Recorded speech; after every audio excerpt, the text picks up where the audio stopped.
क्या क्या सीखा है, ये अपने आप में बहुत ही विविध तरह का लर्निंग एक्सपीरियंस रहा है।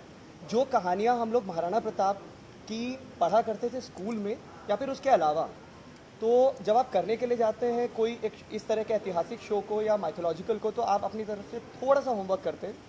But thanks to our script writers and the screenplay writers, तो उन्होंने जितनी विविधताएं हमें बताई हैं और जो हमें करने मिला है, इन अ वे उनके जीवन से हमें बहुत कुछ सीखने के लिए मिला है और उसे हम जी रहे हैं उन किरदारों को। जैसे कुछ दिन पहले अभी शरद उदयपुर जाकर आए थे, तो वहाँ पर उनके जो अनुभव थे वो हम सभी के लिए बड़े सुनने लायक थे। तो it's a feeling of disbelief when all of us are performing such characters जो कभी किसी ईरा में जीवंत थे।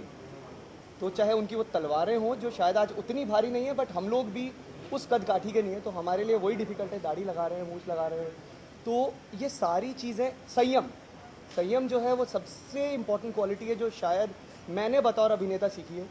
और ये संयम और भी दूसरे जो परफॉर्मेंसेज में हम करने के लिए जाते हैं तो वो लेके जाते हैं। देखिए, जो इन्होंने कहा डेफिनेटली मैं उससे बहुत सहमत हूँ, लेकिन एक सबसे जो एक ज़रूरी चीज़ जो हम रोज़ डिस्कस करते हैं कि जब भी आपको ऐसा ऐतिहासिक शो करें तो I feel that every character is chosen.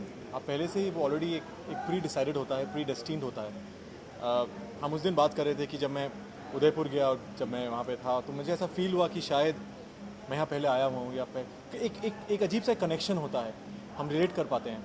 तो I think I am sure all of us have been chosen for a particular roles, be it Rachna, be it Rajiv ji, be it Jineet, everybody, Sana ji, everybody. So I think we are blessed and we are chosen to perform our roles to the best of our abilities. तो I think वो पहले से decided है, वो destined है कि आप ये रोल प्ले करेंगे, आप ये रोल प्ले करेंगे, आप ये role. So I think that's a very beautiful feeling that we all get. अच्छा, हाउ अबाउट यू? असल बात देखिए ऐसा है कि पता नहीं इनका तो मतलब शुरुआत में जब पहले आई थिंक 15-20 दिन तो जब चलता भी था, घर जाता था तो यूं चलने लग गया था आस्ते आस्ते। तो मेरी जो घर पे जो बाई थी कहती थी, थोड़ी शॉक हो गई कि मैं यूं क्यों चल रहा हूँ घर पर। लेकिन आस्ते आस्ते रियलाइज़ होता है कि नहीं यार, यूं चलना नहीं होता महाराजा को, नॉर्मल चलते हैं। लेकिन एक बॉडी लैंग्वेज जो होती है बहुत ज़रूरी होती है। तो I think gradually you understand.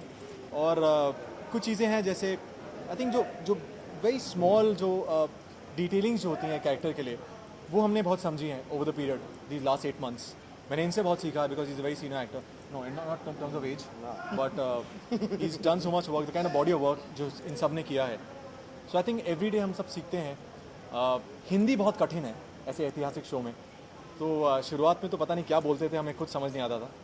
धीरे धीरे जब समझने लगे कि क्या बोल रहे हैं, वो सेंस हमें जब वो जब समझ में आ रहा है कि हाँ it's making sense to us, तो डेफिनेटली वो ऑडियंस को भी फिर समझ में आएगा। तो इट टेक्स टाइम, फिर आप कैरेक्टर को समझते हैं, कैरेक्टर आपको समझता है, तो it's a gradual process.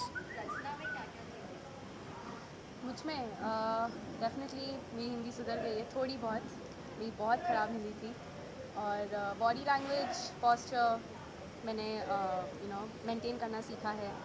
And how to walk like them, how to talk like them, how to stand like them. तो वो सारी छोटी छोटी चीज़ें जो उनका कल्चर था वो सब सीखी है। बट हाँ, मैंने रियल लाइफ में उसे कभी यूज़ नहीं किया है। मैं अजब देखो सेट पे छोड़कर चली जाती हूँ। हाँ, थैंक यू।